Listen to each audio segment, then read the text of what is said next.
Hello everyone, and thank you for joining us today. My name is Scarlett Bays, Industry Analyst at SDI. I'll be your host today.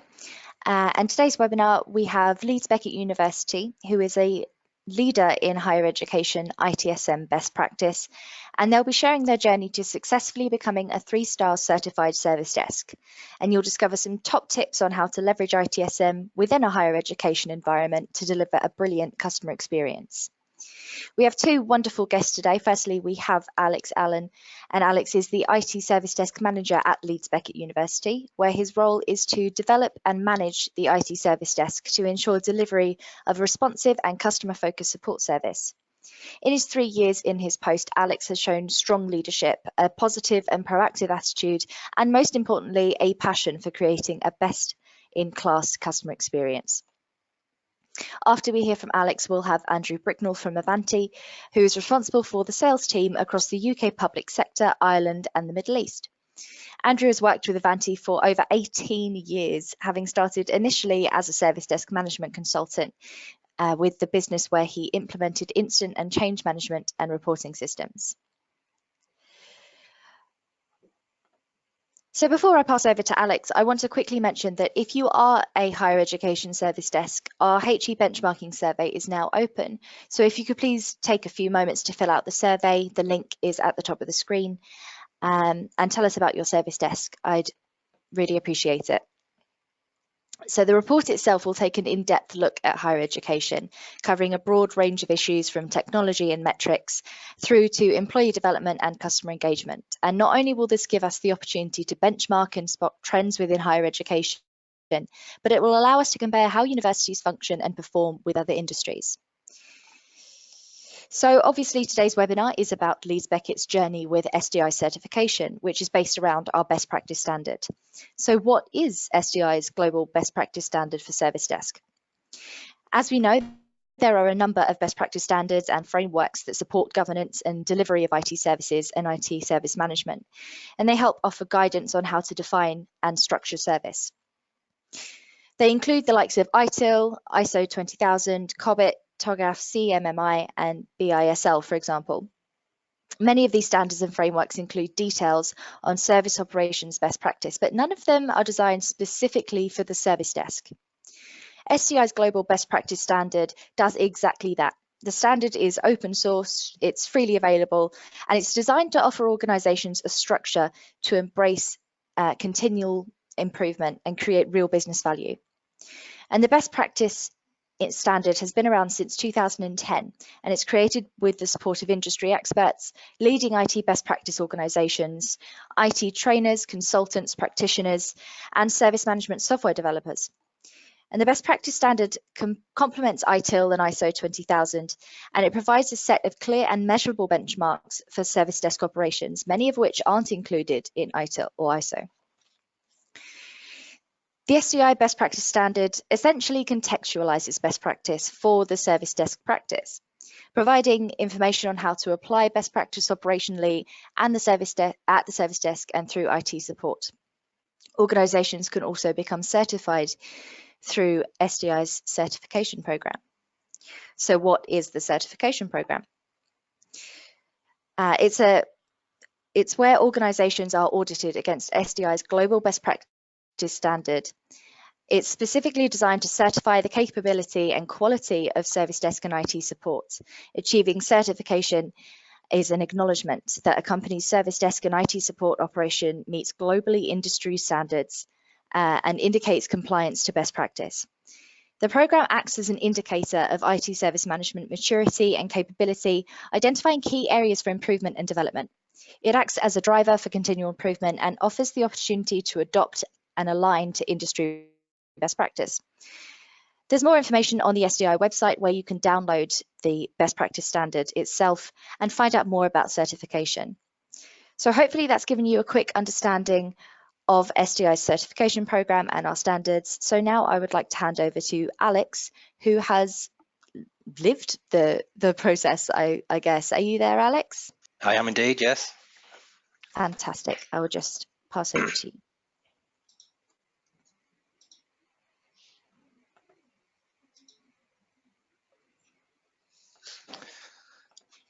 Okay.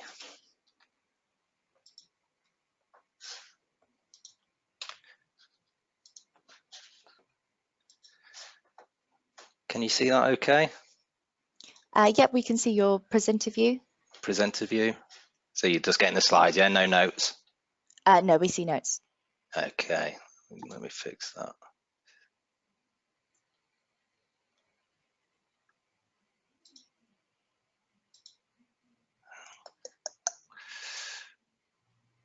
Right, where was I able to change the screen previously? In the control panel where it says show screen and that little drop down. Yeah, there we go. Monitor 2. Okay, does that look better? Yes, fantastic. Great stuff, thank you. Good morning, everybody. I hope you can hear me okay. My name's Alex Allen. I'm the Service Desk Manager here at Leeds Beckett University. So I'm going to be answering a few questions regarding our journey to certification. I will start off by telling you a little bit about Leeds Beckett University and our service desk. So we have two main campuses here in Leeds, one in the city centre and one up at Headingley. We also have some teaching spaces at our Headingley Carnegie Pavilion and a conference centre down at Clothall Court. We have around 25,000 students, around 2,500 staff. Of that, around 150 are core IT services staff, supporting 6,000 end user devices. The service desk is based in the libraries at each of the main campuses, and we offer staff IT support and a media loan service to staff and students. The team itself is comprised of 2 team leaders, 8 analysts, 2 student placements, and myself. So what inspired you to start the SDI certification journey? Okay, so prior to 2015, the service desk was underfunded, it was underdeveloped, we had poor response times. It resulted in a perception of a rubbish service, basically. Even after we'd had that additional investment, it was still difficult to shake off those opinions. You'd often hear people saying, "Oh, don't call the service desk," because they never answer. And you dig a little deeper, and they're actually referring to something that happened 4 or 5 years ago. So back in 2015, we had quite a large restructure within IT services. So previously we had IT services and media services. They combined, and the IT service desk took on both first line functions. So as well as our IT support, we were doing the classroom AV call outs and also providing a media loan service. So it was an expansive restructure. So there was largely a new team, a lot of new staff on the service desk, and they needed direction, really. We needed to create a single point of contact and consolidate all these various mailboxes and numbers that we had from the 2 previous departments. So we decided to do this using the Service Desk Certification Programme. As you mentioned, it's a 3-stage assessment programme. It measures the IT service desk and support function across 9 concept areas. It formally assesses our capabilities as IT support, and we wanted to identify areas for improvement. We wanted the audit process to challenge us to regularly look at our IT support and examining what we were delivering, how we were delivering it, and more importantly, where it could be improved. So the certification process, it's part of a wider project called our Unified Service Delivery Model. This is our 3-year roadmap that you'll see here. The programme actually started in 2017, where we were focusing on identifying and agreeing the priorities. We did a lot of process mapping and workshops internally and with our customers. As you can see from this graphic here, our certification journey sort of runs across the top of all the work streams, and our Ivanti Service Manager development runs across the bottom. We expect that these are going to be ongoing development pieces, unlikely to have an end, which is fundamental to the whole approach, really. The entire programme is underpinned by our CSI and CRM activities, and as you can see, 2020 is going to be quite a busy year for us. Can you tell us a bit about what you did to prepare? Yeah, so I started by creating a project team. I included those outside of the service desk because I really wanted to get that buy-in from the wider department. I divvied out the concept areas and assigned a lead for each of them from myself, my 2 team leaders, and then underneath that I assigned 2 or 3 analysts to assist. I found it was beneficial to start collecting evidence early, so before our assessment audit, Two reasons for this. It's good to get a head start on it, but it also helped with answering some of the questions from the auditor, because we were doing a lot of stuff that I wasn't even aware of out in other teams. Also important to set internal deadlines. So ahead of our certification audit in 2018, that was in September, I set a June target for gathering our existing evidence together to allow us that bit of breathing space to focus on what we were missing. And then I set another deadline of 2 weeks before our official submission, where I sat down and reviewed all the evidence that we'd gathered as a team to make sure it was relevant and make sure it was going to be what the auditor was looking for. And then what I found really, really valuable was keeping a log. So the screenshot here, it was provided by one of our auditors. And there's basically a tab for every single one of the concept areas. Within that, each of the criteria are listed 1, 2, 3, 4 star. And as you start filling in, it pulls back to this reporting page, and it gives you a good idea of where you're at and where you need to focus. So this is how ours looked ahead of our certification audit in 2018. So based on the feedback from the audit in the report, what aspects of your service would you say you've changed or focused on the most? But this is how we looked after our assessment audit. Obviously, you can see we were quite some way off achieving certification.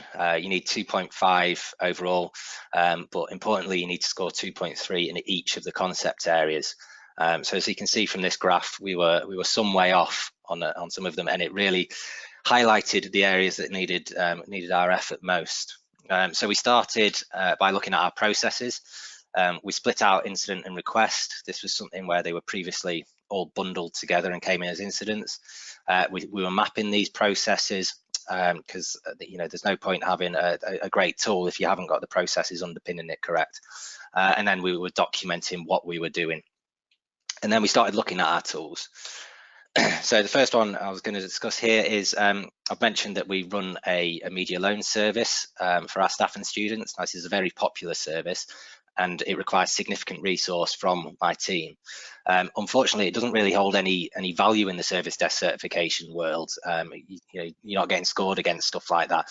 So it was how we could make life easier for my team to focus, so they could free up time to focus on IT service management. So we looked at a new tool. This one here that we chose is called Connect2. It's provided by a company called Lawrenceburg. It was a project that we implemented as a team. We didn't have any PMO support. We implemented it in the 3 weeks ahead of term in 2017, so right before our very initial audit. And the benefits here for the customer, there is a self-service portal. It's sort of based on a kind of Amazon shopping basket. They can see what equipment we have to offer. They can see when it's available, and they can book it themselves. This all reduced calls into the service desk. Other benefits for us were the system sends out automatic emails to chase people for late returns. Again, this was another time-intensive task that was responsible for by my team, and all of this has helped reduce us having to work on this service as much as we previously did. And also we can prep ahead of time, so we can see when big orders are coming in. We can get them ready at the start of the day, so when people come to collect it, when we might be busy on the phones, we're ready to go. And then we started looking at our ITSM tool itself. So we previously had a long standing implementation of Landesk that hadn't been developed for a number of years, and it had fallen out of favor with the people using it, and it was no longer particularly fit for purpose. An effective tool, it can provide a single repository for all our IT support information and customer contact, enabling us to track, report, anticipate the impact of service disruptions, and understand the levels of utilization, availability, and performance of our IT services. Our previous tool wasn't really doing that for us. An effective tool, it can also save us time, resource by automating and streamlining business processes. For us to get the full benefits of a new tool, we needed it to be used consistently across the entire IT support function, as the values in its ability to support and deliver the integrated processes and functions. So this is all part of the wider unified service delivery model to get everybody using the same processes, the same tools, pulling in the same direction. But to do that, we needed a tool that was fit for purpose and that supported all of the core ITIL processes.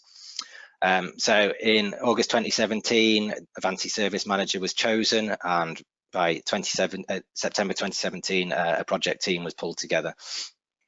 The first phase of the implementation, we were focusing on our existing users of Landesk, and the following objectives were agreed by the project team.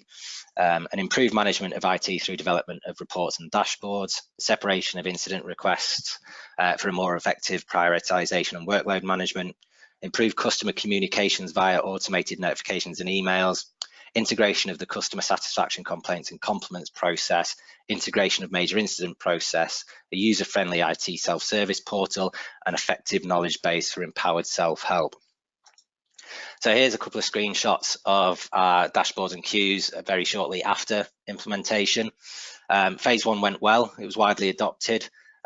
We built up our own capabilities and knowledge of the system, and we've undertaken significant development since. One of my analysts, Adam, he showed a real keen interest in this area, and through his hard work and application, he's been successful in securing a fixed term position of developing this full time. It's a great opportunity for his own personal development, but it's fantastic for us as well because we get that sort of in-house bespoke tailoring of the system. We've had some key successes around performance management. We're now reporting and escalating against SLTs, which we weren't previously. It's significantly improved our overall service performance. But we're also using the data to generate analyst balanced scorecards where we assess them against 10 individual KPIs. We'll then sit down with them in one-to-ones and look for areas of improvement, which is really helping. So phase 2, we'll be looking to expand to include change management, asset management, and problem management. We're in the process of scoping these at the minute. And then phase 3, we'll be looking to broaden the use of the system and supporting ITIL processes to our trusted partners outside of IT services that are involved in delivering some IT support functions, such as estates, HR, student services. This is a screenshot of our Ivanti Self-Service portal. So this is what the customer will see. Often the primary driver for implementing a portal is to reduce the number of direct contacts to the service desk, enabling us to focus on the more complex and time-consuming issues. But our main driver was that we wanted to give users the autonomy and empowerment by giving them this 24/7 access to incident requests, logging and tracking, our user request catalogue, access to knowledge base for self-help. All this available in a mobile-friendly platform that works on and off campus. So we've been working hard over the last year to increase our knowledge base and the number of knowledge articles, and we've been really promoting this as a contact channel. Here we have a couple of screenshots of some of our Ivanti dashboards on the left. So these were developed in-house by Adam. Most of the managers within IT services have their own bespoke dashboards to help them manage their own teams effectively. And then on the right is a screenshot of one of our extraction reports. So extraction is an add-on to Ivanti Service Manager, a reporting server.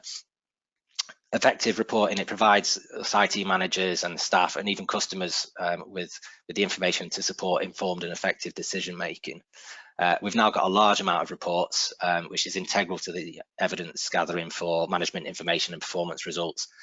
Without them, we wouldn't have secured certification. Would you say there were any challenges that you faced in preparing for your surveillance audit?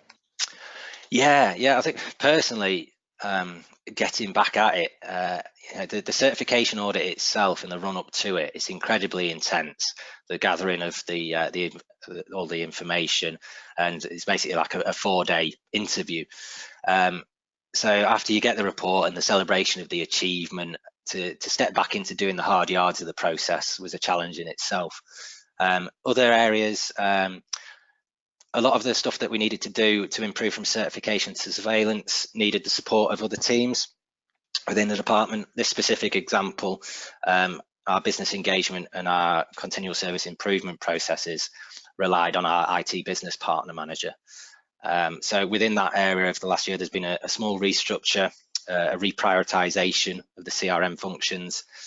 We were doing a lot of this stuff already, but it was about bringing it all together and documenting the process.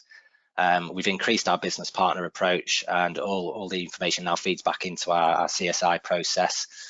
We've set up a CSI champions group where that includes representatives from around the department, where we'll review stuff that's inputted to the register and take actions from it. So this graphic here was produced by our business partnering team. So the customer is at the center of it, and these are all the touch points with our customer groups. As you can see, the service desk is central to all of this. And then we take all of the data and feedback from these touch points, and we feed it into our CSI register at the bottom, which we use to create action plans, and then we can report on it and go back to the customers and with a sort of "you said, we did" good news story. What would you say was the biggest reveal from the assessment and the audit that you weren't already aware of?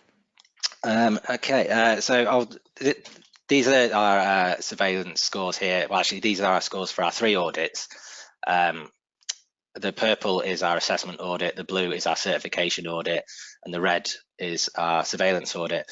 I'm really pleased to see that we've improved in every single one of the concept areas, and some of them significantly so. So probably the biggest reveal from our original assessment audit was just how woeful we were at documentation. We were doing a lot of the right things, we just weren't documenting it in processes and procedures. The university is a really great place to work. It's not unheard of to have people working here 25, 30, even 40 years. And so with this low turnover of staff, a lot of knowledge was locked inside people, and it was part of almost a cultural shift to try and get these people to put it down on paper. So yeah, that was quite a surprise. So what have been the main benefits realised from your SDC journey? I think it's enabled us to demonstrate our competencies, but it's enabled us to identify key areas for improvement, which has been very valuable. It's provided us with a range of advice, guidance, tools and techniques to improve our service. It is an audit process, and they are looking under the rugs, but at times it's felt like really valuable consultancy. Our customers are feeling the benefit of it. We've had improved customer satisfaction scores. We're consistently over 4.5 out of 5 every month. We received some fantastic comments in our CSAT data. I go through this every Monday morning, and I'll action anything negative, and I'll pass on all the positive to the team. Some of the comments that come back are absolutely brilliant. It can really lift you first thing of a Monday. And the independent validation and the certification, it helps us celebrate our success, so we can display the logo in our email signatures, and it really demonstrates to our customers that we are truly dedicated to best practice. Was the process also valuable to individuals as well as the team? Yeah, absolutely. So the process really got all of the analysts motivated and engaged in it. It's provided them with opportunities to develop. I've already mentioned one of my team has been developing the tool itself. It's improved the morale and employee satisfaction within the team, and it's great for their CV as well. That they can put on their CV. I work for a 3-star certified service desk. I know if I'm recruiting and that was on somebody's CV, that would pop out to me because I really understand what that means. Consequently, I've had a number of the teams getting internal promotions to 2nd and 3rd line teams. Actually, I'll be going out to recruit before Christmas for 2 more analysts. So if anybody listening is interested, please keep an eye out for that, because I'll be very keen to hear from you. So you've had your first surveillance audit. So what are your next steps? So our next surveillance audit, we're going to be measured against the new standard. So the challenge itself is going to be maintaining our 3-star with all the changes that have been made. The screenshot here highlights some of the changes that have been made. We're going to implement problem management, change management. We're going to continue to work hard with our knowledge base and promote our self-service and look for areas where we can automate our service. Do you have any advice for other organisations, maybe specifically universities that are thinking about becoming certified? Yeah, I'd say don't underestimate the challenge of certification. It's an intensive process, the gathering of the evidence, the audits itself. alongside the BAU and actually implementing these improvements. So it's not a walk in the park, but I would caveat that with don't underestimate the value of the process as well. To have that yardstick to measure yourselves against, to know that you're going in the right direction, and the changes that you made are backed up by best practice, you'll really feel the benefit, not just your team, yourself, but your customers as well.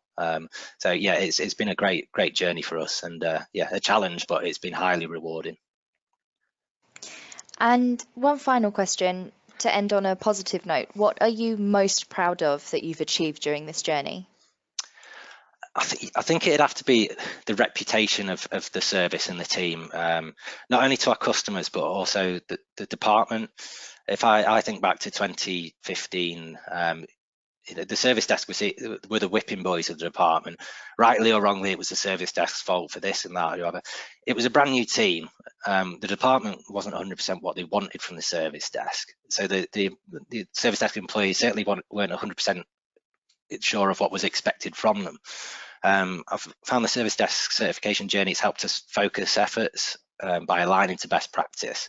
So now we're really highly valued within the department and the organisation, which is some distance from where we were 4 or 5 years ago. So yeah, I'm definitely proud of that.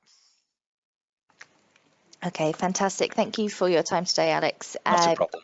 I really appreciate it when our SDC customers come and talk about their journey, because it's always so different.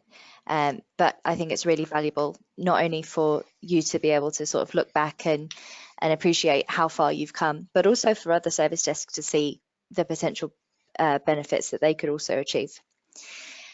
So we now have Andrew Bricknell from Ivanti. Andrew, are you on the line?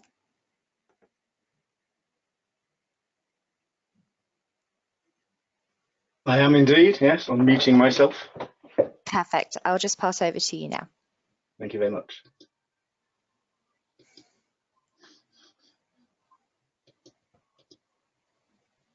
Great. Good. So I assume you can see the right screen, Scarlett. We can't see any screen at the moment. Oh, there you go. Now you can. Yes, perfect. Good. Okay, thank you, Scarlett. Thank you, Alex. So yeah, Andrew Bricknell from Ivanti. Interesting. It's always interesting hearing what customers talk about. I picked up some pretty cool things there. I just love the fact that you know, reputation's improved and this customer satisfaction's improving, and obviously that's a great thing that you can put the logo and promote what you're doing so positively within the university.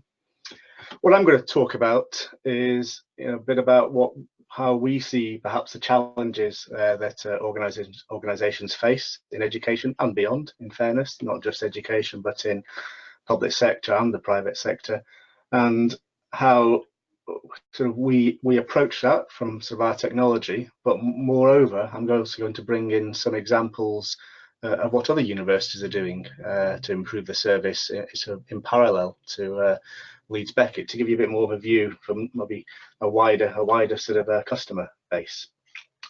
From our perspective, though, what we see a lot of, and I know we've spoken to Sally and Alex before at Leeds, is the challenges that are being faced within the IT environment. You know, any organisation, education has evolved quite a lot over recent times.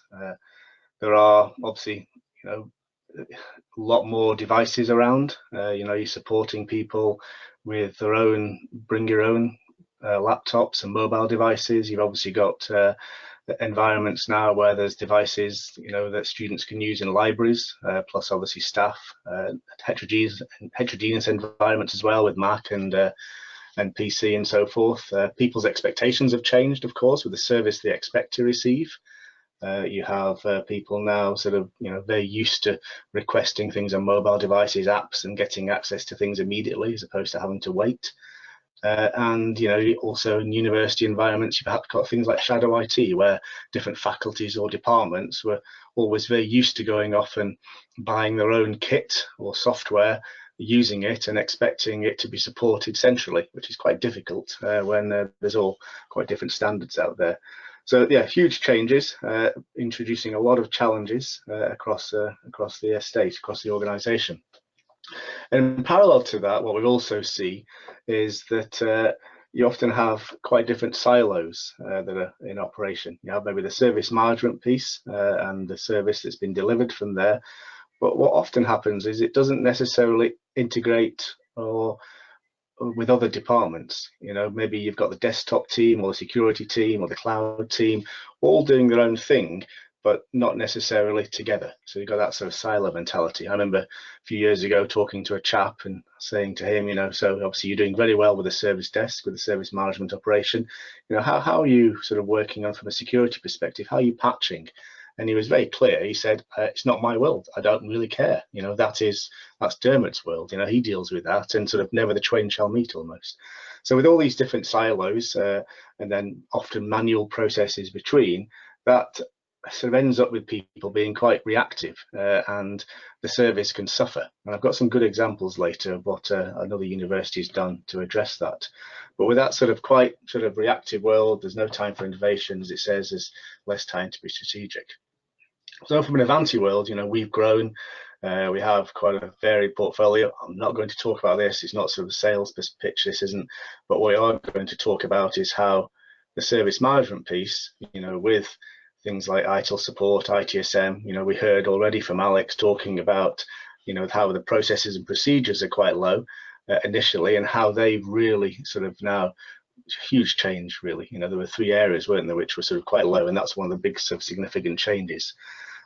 You know, obviously a lot of that is capturing information, taking out of people's brains, putting it into knowledge base, and introducing that level of automation, looking at change. Obviously, we're separating incident requests, which Leeds Beckett have done. But underpinning it all, quite crucially, you've got things like automation, analytics, and the cloud. Automation, I will talk about in a bit. Analytics obviously being very pivotal to Leeds Beckett achieving the 3-star certification. And we're using extraction to be able to get the business value dashboards for the SDI reporting and allowing them to get a good picture of what's happening in the estate, understanding the customer satisfaction scores and being able to make decisions based on that information to make service improvements. What we see from a modern ITSM tool though is a sort of, and any sort of technology within an organization, we always sort of try and divide it into these sort of 3 areas. Discover, providing insight, and taking action. From a discovery perspective, and I know obviously Leeds Beckett have been through this with the analysis they've done since sort of starting this process in 2017, is all right trying to sort of work out, you know, what processes are there? Are they inefficient? You know, are there activities there which perhaps are redundant? Are we doing a lot of actions repetitively without automating? Or, you know, for example, are we, you know, resetting passwords on a daily basis as opposed to perhaps automating it? So, you know, looking at that discovery, looking at that analysis, how can you become have a better operation? How can you become more efficient? And then obviously the second point is related, you know, for tasks you can't eliminate, you know, you might need to streamline them. But again, looking at how you can improve and free up time and resources. And also obviously then looking at maybe areas to improve morale, taking those sort of dreary tasks away, and again looking at how you can automate them. How can you get information?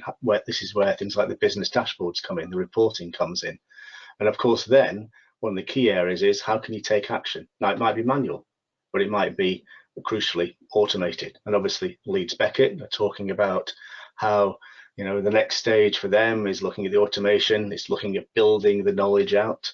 You know, how can end users get information, you know, through self-service, through a catalogue, without having to constantly come and sort of, you know, make requests into the desk and getting that sort of the time and lag it can take to get information back. So all these sort of steps, again, discovery, providing insight, taking action, go through everything. It goes through, you know, understanding what my assets are, understanding what my licensing position is. You know, if I was to allocate a piece of software, you know, do I have the license in stock? Can I do it automatically? So a couple of examples that sit with that, I thought I'd just go through. And, you know, one area where, again, bringing in the different areas of understanding what we have in the environment, understanding how we can sort of take those steps through, is one with onboarding and offboarding. and I picked this one because it's something that we do talk to a lot to universities about, because obviously you've got a huge sort of throughput of students and staff at times. And how do you manage that? How do you manage that process as efficiently as possible? You know, how can you get those requests perhaps coming in from HR dynamically into the recruitment, into the service management? How can you dynamically create new accounts? How can you automatically provision the hardware as they maybe move through an organization? How can you, give access to different systems? And equally, when they leave, how can you revoke access? And that's becoming, a lot of organizations saying, becoming even more important now when we have access to cloud-based solutions. How do you revoke access when people leave?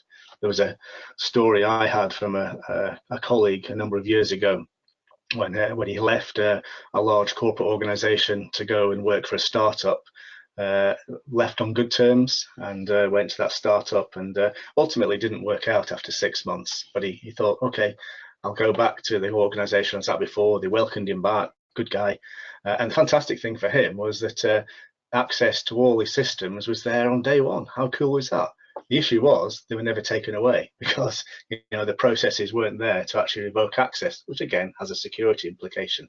So having that step through, having those processes, having the automation can really help with the services provided and the security and increase efficiencies. The second example of the two, again, is how do we look at managing things like security? In a university environment, education is quite key. How do we make sure that people aren't opening malware and spyware and other bad things? But if they do, how can we alert? How can we make sure that's fed into the service management system? How can we make people aware? How can we isolate that machine, investigate it, and then how can we remediate against it? So what I'm trying to show here is that the areas that we're speaking to a lot of customers about and a lot with universities is having this level of automation. It's great that obviously it's the next step for Leeds Beckett, because it increases the speed of the service, it reduces the costs and improves the quality. Now, to bring it to life, I've got an example here from a university in the south, and the 4.15 number up on the right hand side is taken from that last slide of Alex, which is that sort of one of the ones that was highlighted as a global standard for the next stage. But interestingly, in their world, they're using Ivanti Service Management, and they've made a decision to being able to give people local admin rights in the university to do certain tasks. Perhaps it's a user remotely who needs to connect to a printer, or whatever it might be, but they need that local admin rights. Of course, there's steps you can take by perhaps having application control or privilege management to do that, but this is their process. And in the past, it's taken them a huge amount of time by, the call comes in, it has to be escalated, and other support team have to get involved and add it remotely. And eventually, several days later, the person might get local admin rights, probably when they don't need them anymore. But the big issue is often the permissions were never revoked. The great thing now, what they're doing by improving the service and bringing in automation, is that they have a process, a request, where people can ask for local admin access. Automation runs a workflow, and in 40 seconds, that user has got access to local admin rights to able to do what they need to do. Service desk, IT not involved, and crucially, 24 hours later, privileges are returned. And I think this is fantastic. In the last 6 months, or 6 months to August, it was used almost 1,000 times. Now, this is something they just rolled out to staff. But you think about, again, how that can impact, the morale. How can that impact reputation? How can that impact the customer satisfaction? All in a positive way. What they've also done is sort of look at how can they improve the service, be able to, access information in real time. How can they understand perhaps the sessions of their machines that their students are using, and working out, what's been idle, what's active, being able to, restart machines or lock machines, but be able to do this remotely across the environment, again, has saved them a huge amount of time. And again, things they've set up themselves. Another good example for them is, they had a service, and again, this is them setting it up whereby they realized that a particular machine was being particularly unreliable. It's being unreliable, they worked out, because it was having blue screen crashes, and they worked out there was a network driver that was causing it.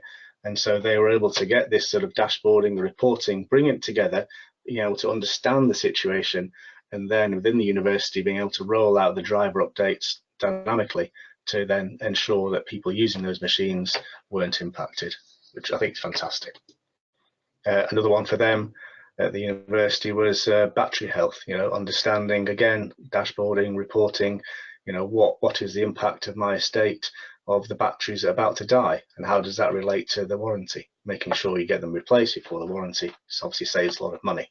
And other things like disk space, which machines are being impacted, what the patching situation.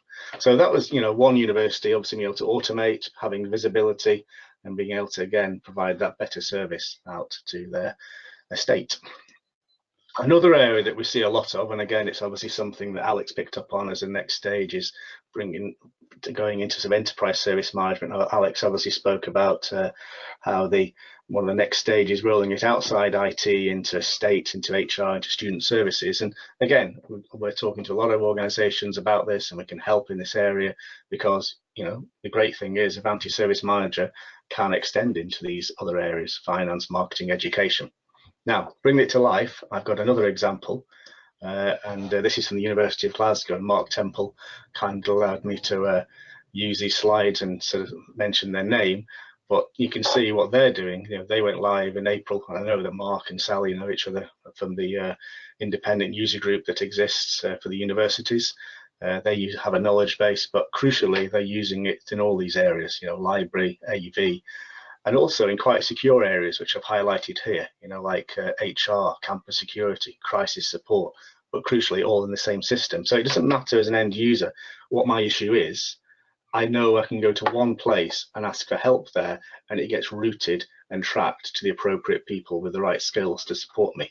So again, I'm getting a good service across the organisation, from the organisation.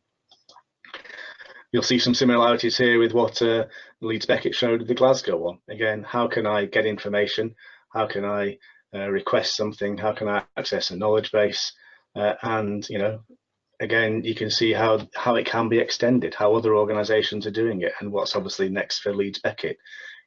Yes, asking about email help, but equally asking about, I want to be able to register for my graduation ceremony. I want to be able to get some IT security help. I want to be able to, look at the finance system, or I might be able to want to get, access to Moodle, whatever that might be. But again, having a one-stop shop has really helped that organisation, University of Glasgow, provide that better service. And another example here is, lastly, is another university, and they've extended it beyond IT into things like car park booking. Somebody's coming to the university estate. I want to book this. It tells them what the price is, and it then goes through and gets logged, and they've got that space booked. But not only that, they've extended it into things like booking a sports hall. Knowing that I want to book this particular sports facility from this time to this time, it's this facility, and in this scenario, 1.5 hours, 3G pitch, £90. Boom. And they can get that, through the same world as they can get an IT support. And interestingly, this is actually open to people outside the organisation as guests. So again, allowing the organisation to extend it, go beyond IT, provide that better service, is what we're seeing a lot of universities doing across the UK and beyond. So really, to sort of summarise, we've got these sort of areas. There is the workflow we can help with. Obviously, it's been crucial for Leeds Beckett, being able to go through and help their processes and procedures, the integration side, the automation side, going out into enterprise service management beyond just IT. And I actually brought a screenshot here really just to finish off of. That's our own internal system. So in our own internal system, I can ask for an incident for IT. I can ask for Power BI support. I can go into DevOps, ask for my contract workers termination. So again, bringing it all together and providing that one-stop shop with the right reporting, with the right levels of automation.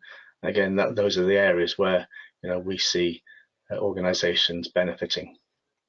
So really that's sort of my piece in 15 minutes sort of wrapped up. I'll pass it back to Scarlett, and I think Scarlett, you're going to open up to questions, weren't you? Yep, I think we don't seem to have any at the moment, so if anyone has any questions, please submit them. But for anyone listening to this on demand, Andrew, how can someone contact you? They can email me or Oh, that was phone handy. me. It wasn't it? So yeah, Andrew Alex. Brickell, no N. Yeah, sorry about that. I think because the Ivanti offices are in Bracknell, aren't they? They are, yes. So I read Brickell, and for some reason my brain just went, oh, Bracknell. Anyway, yeah. So anybody's very welcome to contact me. Alex, if you're still on the line, how can anyone interested in learning more about your journey contact you? Yeah, again, you can email me. It's on the footer of the slides if you watch it back, but it's a.allen@leedsbeckett.ac.uk. Also, if you wanted to reach out on Twitter, it's @Alex_Allen87, and I'll happily field any questions through there. Fantastic. It looks like our audience is a bit shy today, so no questions, unfortunately. But thank you both for your time. Not a problem. It's been absolutely amazing having you. Thank you both so much for sharing. That's okay. Thank you.